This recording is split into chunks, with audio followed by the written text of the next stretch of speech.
international context. As you know, in the last webinar, I spoke about this as well, as I have done for quite some time. We have, since 2007, come through an incredibly difficult, unusual, unprecedented period for the world economic and financial system.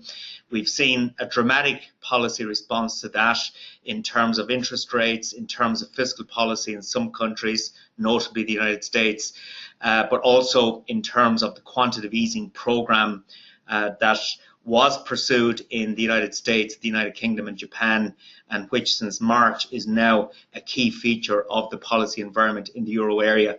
So I suppose you could say in a nutshell that global policymakers have thrown and continue to throw the kitchen sink at the difficulties.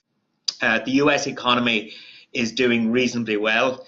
And I stress the word reasonably because, you know, it's not a story of dramatic economic recovery, but it's an economy that's certainly growing at a reasonable pace. The UK economy, likewise, over the last couple of years has surprised on the upside.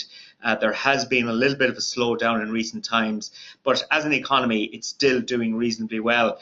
And I think Ireland has been very lucky over the last couple of years in that our key economic exposures in terms of foreign direct investment, in terms of the indigenous export performance, have been to the US and UK economies. So the growth that has been occurring in those two economies has certainly benefited Ireland and has protected us from the difficulties in the euro area. And as we know, the euro area in terms of economic performance has been going through pretty difficult times since 2007, 2008. At this point in time, the eurozone economy is growing. It's not in recession, but it's a very modest pace of growth, and it's certainly well below the sort of growth that that economy should be experiencing.